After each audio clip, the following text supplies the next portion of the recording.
Bonjour, mon nom est Claudia Maltais, je suis infirmière clinicienne et technicienne en nutrition. Aujourd'hui, je suis accompagnée d'Hélène Parent.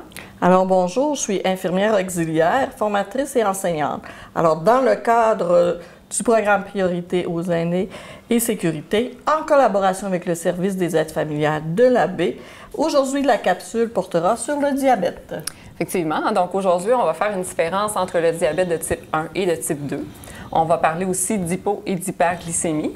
On va aussi regarder un peu comment on peut bien gérer les complications de cette maladie-là.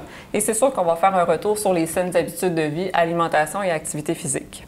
On a un quiz aussi, Claudia. C'est bien vrai. Aujourd'hui, on a un quiz. Oui, c'est ça exactement. Alors moi, je vais commencer tout de suite d'emblée à te parler de Mme la Sucrète. Alors tu sais que Mme la Sucrète, elle aime bien préparer les pâtisseries pour sa famille, puis elle a toujours une petite dent sucrée.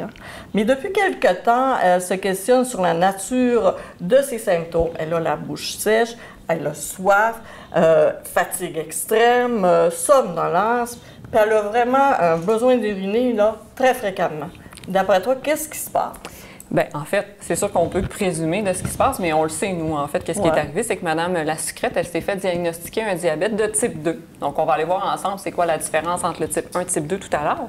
Mais commençons d'abord peut-être par parler de qu'est-ce que c'est que le diabète. Hein? Oui. Le diabète, en fait, c'est une maladie chronique. Quand on dit chronique, ça veut dire qu'une fois qu'on a le diagnostic, la maladie, elle est installée et elle ne s'en ira pas. On ne peut pas s'en débarrasser, malheureusement. Il faut apprendre à vivre avec elle. On ne peut pas guérir. On ne peut pas en guérir. C'est bien. Et en fait, le diabète, c'est caractérisé par vraiment des taux au niveau de notre glycémie, donc le taux de sucre dans notre sang, plus élevé que la normale et de façon constante, en fait. Donc, c'est ça pour le diabète. Alors, tantôt, tu as dit qu'on avait deux types de diabète. Oui. Alors, type 1 et type 2. Effectivement. Est-ce que tu peux nous faire une différence de ça, s'il te plaît? Oui. En fait, le diabète de type 1, on parle d'un diabète qui apparaît surtout à l'enfance, à l'adolescence ou en début d'âge adulte.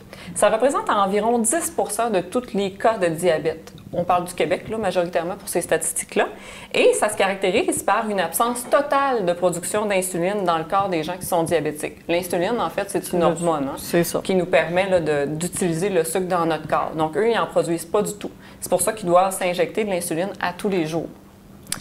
Et on dit que les signes avant-coureurs qu'on peut voir apparaître en fait chez les gens qui sont diagnostiqués avec le diabète de type 1, c'est par exemple une augmentation du nombre et de la quantité d'urine par jour, donc on va aller uriner beaucoup plus souvent et en grosse quantité, une augmentation de la soif et de l'appétit, et on peut voir aussi en contrepartie une perte de poids. Le type 2, maintenant, est-ce que ça se ressemble? Ça se ressemble, oui, au niveau des symptômes. Par contre, c'est un peu différent. En fait, les gens qui sont diabétiques de type 2, eux, c'est qu'ils vont produire partiellement de l'insuline. Donc, ils n'en produiront pas assez, mais ils vont en produire quand même une certaine quantité. Eux, ils vont être traités plus avec des médicaments oraux et ça peut arriver aussi qu'on ait besoin d'injections à certains moments. Et en fait, c'est 90 des gens qui sont diabétiques qui vont être diabétiques de type 2. Donc, c'est la majorité des gens qui vont avoir ce type de diabète-là. Les facteurs de risque qui font qu'on peut développer le diabète de type 2, en fait, ce sont le sexe. Hein? Donc, les hommes sont plus particulièrement touchés par ça. Et l'âge aussi. À partir de l'âge de 40 ans, on devient plus susceptible de développer un diabète de type 2. Donc, ça touche majoritairement la population adulte et vieillissante, le diabète de type 2, contrairement au type 1. On parle aussi d'antécédents. Hein? Si dans ma famille, par exemple, mon père, ma mère, mon frère, ma soeur est diabétique, je suis plus à risque. Ça ne veut pas dire que, mais ça peut arriver un petit peu plus fréquemment à ce moment-là. Si j'ai un surplus de poids, j'ai des mauvaises habitudes de vie, donc je suis sédentaire, je ne mange pas bien, bien, je suis plus à risque aussi de développer ce type de diabète-là. Oui, très intéressant même.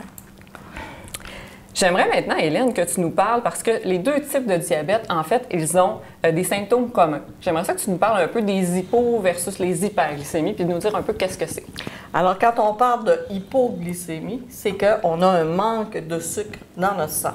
Alors, c'est certain qu'on peut y avoir des signes avant-coureurs et aussi des symptômes. Alors, on va voir des gens qui vont avoir des transpirations vraiment abondantes quand c'est de l'hypoglycémie, la fatigue, ensuite de ça, le teint très, très pâle. On va voir des gens aussi qui vont avoir des maux de tête, des tremblements. Ensuite de ça, une faim urgente. J'ai besoin de manger, mais c'est immédiatement. Ensuite de ça, on va voir la vision qui va être trouble, des sauts d'humeur. On va voir ça aussi souvent et quelquefois des étourdissements aussi qui vont être accompagnés de tout ça. Ça peut arriver que j'ai seulement qu'un symptôme aussi, ça ne veut pas dire que je vais toutes les avoir. Alors, si je te parle maintenant de l'hyperglycémie, alors c'est mon taux de sucre qui est trop haut. Alors oui, il peut y avoir quelques symptômes qui se ressemblent, mais il faut faire attention aussi parce que ce n'est pas tous les mêmes symptômes. Alors, on parle de bouche sèche, on parle d'une soif extrême, on a très, très soif, somnolence aussi, besoin d'uriner très fréquemment, la vision qui est trouble, et j'ai faim, là, mais je mange tout le temps, et je vais avoir aussi une fatigue, puis le teint qui va être pâle aussi. Puis la meilleure façon de savoir si on est en hypo ou en hyper, c'est de la mesurer. Exactement. Mesurer notre glycémie, c'est ce qu'on devrait faire aussi. Donc, Hélène, on poursuit en fait avec Madame la Sucrète qui nous réinterpelle cette fois-ci parce qu'elle nous disait que malgré tous les bons conseils que son médecin lui a apportés par rapport à la gestion de son diabète, malheureusement, les symptômes d'hyperglycémie persistent toujours et elle remarque aussi que ses glycémies sont très élevées encore. Donc, elle faisait ses soins d'hygiène l'autre jour puis elle a remarqué qu'elle avait une petite plaie au niveau du pied gauche. Elle a laissé passer ça, hein? Elle a laissé quelques semaines passer, puis un mois plus tard, elle se rend compte que cette plaie, elle est toujours là et qu'elle s'est aggravée. Donc là, ça a commencé à l'inquiéter, mais elle s'est aussi remémoré que son médecin lui avait parlé de complications liées à la mauvaise gestion de son diabète. Je crois que ce serait une bonne chose si on faisait peut-être un petit résumé, hein? On faisait un retour pour Madame la Sucrète pour qu'elle puisse là, se rappeler qu'est-ce que son médecin lui avait dit par rapport au risque de complications liées au diabète. Oui, en effet, c'est une bonne idée, ça, Claudia. Alors, quand on fait du diabète, hein, quand le taux de sucre est toujours élevé et trop souvent, il peut y arriver des complications sur certains organes. Alors, ça peut être très dommageable aussi. Alors, dans les organes, on parle des reins, on va parler des yeux, on va parler aussi du système neurologique, c'est pour ça sa blessure au pied. Le cœur aussi, hein, les vaisseaux sanguins. On va parler aussi des gens vont faire de l'apnée du sommeil et les femmes peuvent avoir des infections vaginales, même des infections urinaires. Alors, c'est important, hein, le diabète, hein, de bien le contrôler, surtout nos glycémies. Effectivement. Puis ce qu'il faut comprendre aussi, hein, c'est que les complications, ils apparaissent à long terme. Hein. Donc, c'est ça, exactement. pas parce que dans le premier mois, nécessairement, ça va moins bien, mais c'est à long terme, à force d'user, hein, si on veut, notre système et d'imposer des glycémies trop élevées, qu'il peut y avoir tous ces impacts-là là, au niveau de la santé. Exactement, c'est ça. Donc, on continue. Hein, après avoir consulté son médecin, Mme la Sucrète, elle constate qu'il y a encore quelques lacunes au niveau de la gestion là, de son diabète et elle nous interpelle parce que là, elle aimerait beaucoup améliorer sa santé et apprendre à mieux vivre avec son diabète. Qu'est-ce qu'on pourrait lui dire? C'est sûr que gérer son diabète, c'est bien, hein, c'est important, puis aussi pour prévenir justement ces complications-là. Alors, qu'est-ce qu'on peut faire? On en parle souvent, on va toujours en parler, une saine alimentation. Alors, maintenir une saine alimentation, c'est important. Demeurer actif aussi, hein, on sait que c'est super important. Contrôler nos glycémies régulièrement. Alors, avant les repas, toujours prendre nos glycémies. Quand tu parles de contrôler les glycémies, est-ce que ça veut dire prendre une petite goutte de sang? Oui, exactement. C'est ça. Okay. Alors, quand on a eu le diagnostic, là, le pharmacien ou une technicienne va nous montrer comment le faire. Alors, il n'y a pas à s'inquiéter pour ça. Et aussi, on a dit ne pas fumer. Hein? Alors, ça, c'est d'emblée. On le sait, hein? La cigarette, c'est pas toujours bon, même la fumée secondaire. Examiner, faire l'examen des soins de pied, hein, justement lorsqu'on fait nos soins d'hygiène. Alors, c'est super important de bien regarder nos pieds pour voir si tout est correct, s'il n'y a pas de petites lésions, de bien les assécher aussi lorsqu'on prend notre bain ou notre douche. Puis, en fait, la raison pour laquelle les gens qui sont diabétiques ont plus de difficultés justement avec leurs pieds, c'est pourquoi? Hein? C'est parce qu'ils perdent la sensibilité. Hein, exactement, si je me trompe pas, au niveau des Claudia. pieds. Oui, exactement. Ils se rendent moins compte. C'est ça. Ils se rendent moins compte. L'importance aussi d'avoir des bonnes chaussures. Oui. Parce que si on n'a pas des bonnes chaussures ou des bas aussi, hein, on peut se créer aussi des blessures. Et la consommation d'alcool, il faudrait que ça soit modéré. Hein, alors, ça serait important. Je ne sais pas, au niveau de l'alimentation, est-ce qu'il y aurait quelque chose qu'on pourrait faire? Bien, en fait, il y a plusieurs choses qu'on peut faire. Hein? Puis, je tiens à dire que ce qu'on dit aujourd'hui, oui, ça s'adresse aux gens qui sont diabétiques, mais ça peut s'adresser à monsieur, madame, tout le monde à la maison en général pour la majorité de ce qu'on va dire aujourd'hui. À titre de prévention. À titre de prévention. Donc, c'est sûr qu'au niveau de notre alimentation, ce qu'on va recommander, hein, c'est d'avoir une alimentation qui est équilibrée et on va toujours aller vers le fameux guide alimentaire canadien. Donc, nos fameux 4 groupes, si on se les rappelle, hein, légumes et fruits. Oui. Ensuite, les produits céréaliers. Les viandes et les substituts et les produits laitiers. Les produits laitiers. Donc, ces 4 groupes-là sont importants parce que chacun nous apporte son petit quelque chose. Et on dit aussi d'apprendre à bien contrôler sa glycémie. Donc, ça passe bien entendu par la mesure de notre glycémie, comme tu l'as dit tout à l'heure. Donc, avant chaque repas, on va mesurer notre glycémie si c'est prescrit. Il faut encore suivre les recommandations de notre médecin. Et ce qui est important aussi quand on est diabétique, c'est d'avoir une régularité. Donc, à chaque jour, c'est de prendre ses repas de façon régulière. Manger nos 3 repas, c'est très important pour les personnes diabétiques. Et aux mêmes heures, d'avoir une routine. Ça aussi, c'est important, justement pour prévenir les hypo et les hyperglycémies. Est-ce que ça serait bien de prendre des collations? Effectivement. Pour les personnes diabétiques, prendre une collation en avant-midi, en après-midi, en soirée, c'est excellent pour justement maintenir nos glycémies dans des limites qui sont normales. Donc, c'est ça qu'on veut. On va aussi valoriser le maintien d'un poids santé. Donc, on ne dira pas aux gens diabétiques de se mettre au régime, surtout pas, parce que c'est pas ça qu'on veut, parce que quand on se met au régime, on se met aussi à risque de faire des hypoglycémies si c'est pas bien géré. Donc, la perte de poids, il faut qu'elle soit contrôlée et il faut qu'elle soit amenée par un professionnel de la santé pour nous aider et nous encadrer. Mais c'est sûr que moins on a un surplus de poids, plus la maladie est facile à gérer aussi. Surtout au niveau de la médication, ça peut être plus facilitant aussi à ce niveau-là. On dit aussi par rapport à la consommation d'alcool, tantôt tu nous en as parlé, en fait, oui, il faut y aller de façon modérée. Les gens diabétiques peuvent quand même prendre de l'alcool, mais c'est de ne pas se baigner dedans. C'est sûr, c'est certain. Mais il n'y aurait pas un petit truc qu'on pourrait faire justement lorsqu'on va dans un 5 à 7, un bon souper, avant de manger justement, puis on prend toujours un petit apéro? En fait, l'erreur qu'on commet, même quand on n'est pas diabétique, souvent, c'est de boire l'alcool à jeun. Ouais. Ça, c'est de la grosse erreur parce que ce qui arrive souvent, on se sent souvent après un petit peu amorti, un petit peu ouf, je la sens celle-là. Ouais. Alors que si on avait pris la peine de faire un petit exercice assez simple, c'est-à-dire de manger en même temps qu'on prenait une consommation, déjà là, on se serait aidé. Parce que l'alcool, ce qu'elle va faire, c'est nous créer une petite hypoglycémie. Et quand on est diabétique, ça peut engendrer des grosses hypoglycémies aussi.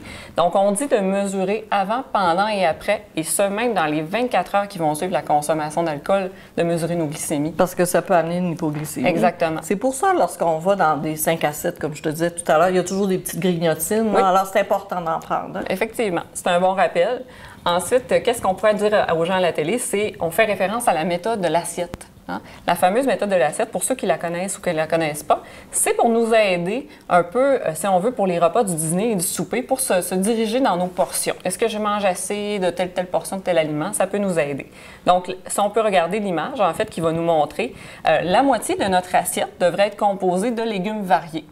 Le quart de notre assiette serait pour les viandes et les substituts et le dernier quart pour les féculents. Donc, pommes de terre, riz, pâtes, pain, etc. Ça serait le quart de l'assiette. Mais et excuse, côté... Claudia, quand tu parles de légumes, tu dis la moitié de l'assiette. Oui. Mais si, moi, je n'ai presque pas de légumes à manger ce midi, mais par contre, ce matin, dans ma collation, j'en ai pris, puis après-midi aussi, je vais en avoir. Est-ce que ça peut compter aussi, ça? Oui, effectivement. Donc, c'est un exemple qu'on vous montre comme ça sous forme d'assiette. Okay. L'assiette, elle est décomposable. Donc, on peut prendre une partie des portions et les mettre en collation. Ça se fait très bien aussi.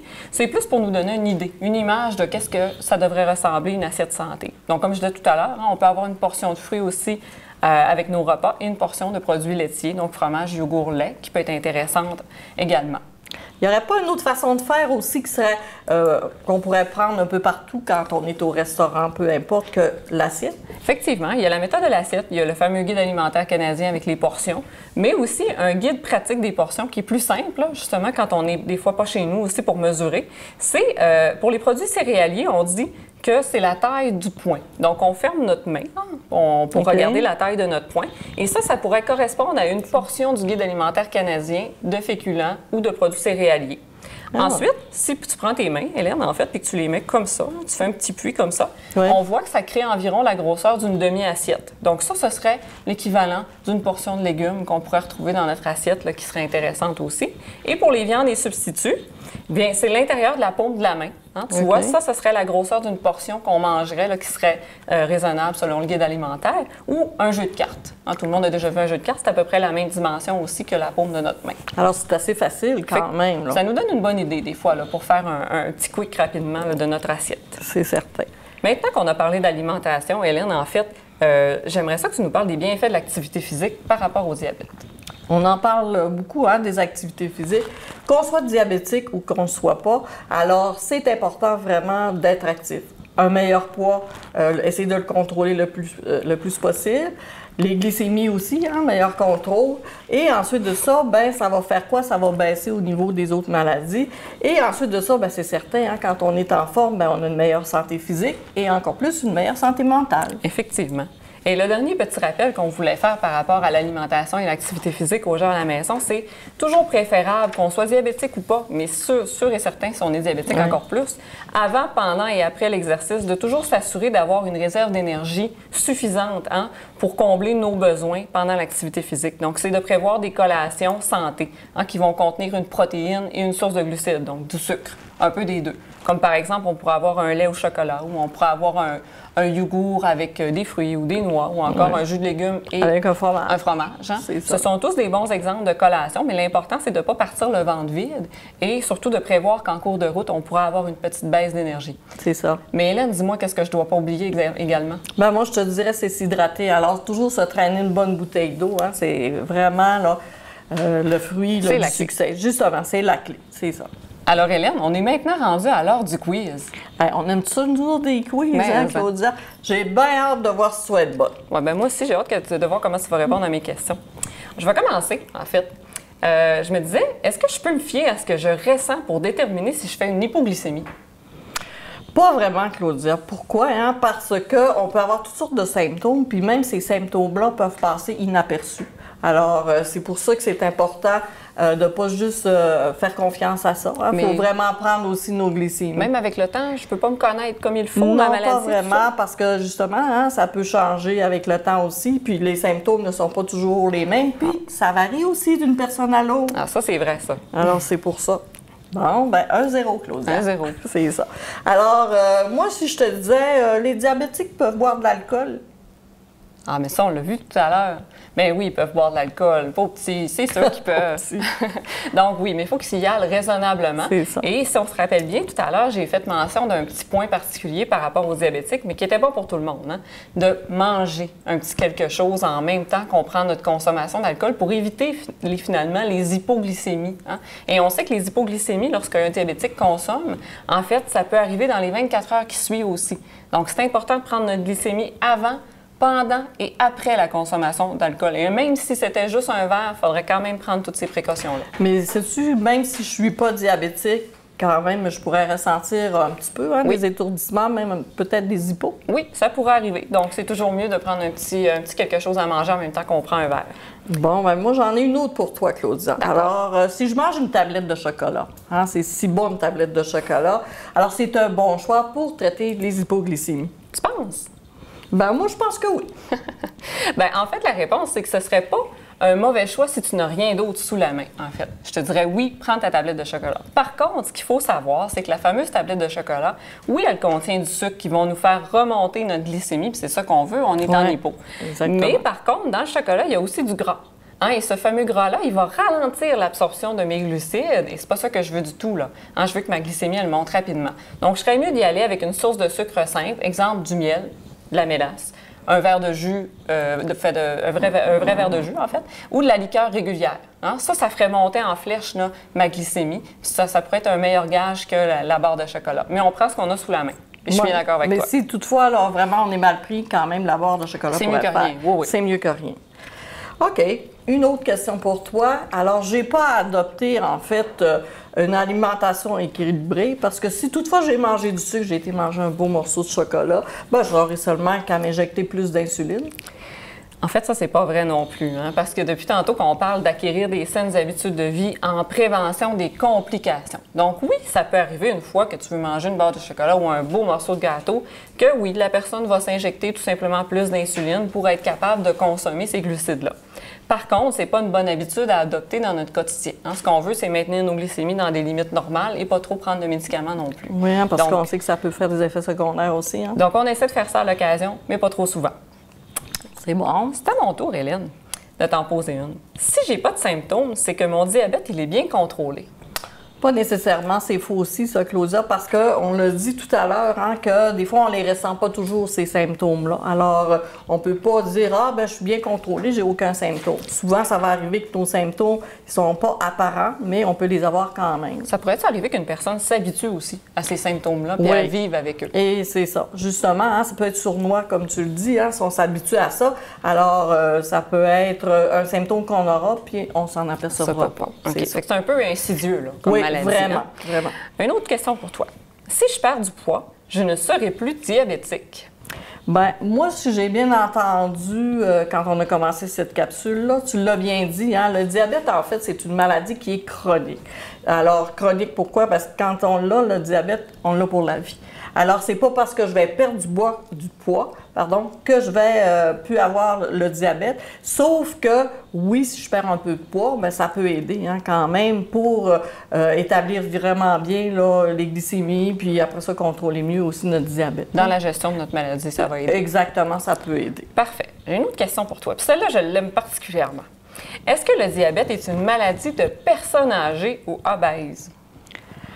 Pas du tout, ma chère Claudia. Pas du tout. Hein? C'est pas parce que je suis âgée qu'automatiquement je suis diabétique. Hein? Alors, ça peut être, parce qu'on a dit qu'il y avait 2 sortes de diabète, type 1 et type 2. Alors, ça peut être à bas âge, ça peut être aussi au début de l'âge adulte, et aussi ça peut être quand même un petit peu plus avancé pour le diabète de type 2. Oui, c'est certain, obèse, on a plus de risques, mais c'est pas nécessairement ça.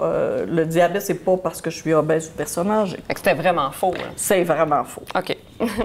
Moi, Claudia, je vais te finir ça comme ça en beauté, tu vas voir. J'ai hâte de voir si tu vas l'avoir. Alors, c'est pour me gâter, je vais choisir des croustilles. Tu sais, le soir, bon bol de chips, là. Alors, vu que c'est pas du chocolat, alors il n'y aura pas de problème. Hein? Je ne serai pas diabétique ou si je suis diabétique, ça ne montera pas. C'est une très belle question, ça, en fait. Hein? Parce qu'on aurait tendance à penser que le diabète est directement relié à notre consommation de sucre. Oui, en partie, mais d'un autre côté, il faut se rappeler que la consommation de gras, parce qu'on s'entend que dans des chips ou des croustilles, c'est ce qu'on retrouve majoritairement, du gras, mais qu'est-ce que ça peut faire à long terme si j'en mange trop? Ça peut faire que je développe un surplus de poids, et si je développe un surplus de poids, je suis plus à risque de développer les fameuses maladies cardiovasculaires et le diabète de type 2. En plus, donc, c'est certain. le sucre n'est pas bon non plus, mais le gras ne l'est pas plus non plus en prévention de cette maladie-là et ça ne m'aidera pas non plus à contrôler plus mon diabète parce que je mange des chips versus du chocolat. Alors, je suis mieux de manger des légumes. Manger des légumes. C'est ça, exactement, Claudia. Donc, je te remercie beaucoup pour cette belle capsule aujourd'hui. Donc, si on fait un petit retour, aujourd'hui, on a parlé du diabète. Hein? On a déterminé que c'était une maladie chronique. On a parlé de diabète de type 1, type 2. On a parlé des symptômes qui sont communs aux deux, les hypo et les hyperglycémies. Et on a parlé aussi de comment on pouvait bien gérer la maladie et les symptômes qui en découlaient. Alors aussi, on a parlé des complications, on a parlé de l'alimentation, avoir une alimentation équilibrée, faire de l'activité physique aussi. Et il ne faut pas oublier qu'on a fait tout qu'un beau quiz. Hein? C'était super agréable. Donc, on vous remercie à la maison. À la prochaine. À bientôt.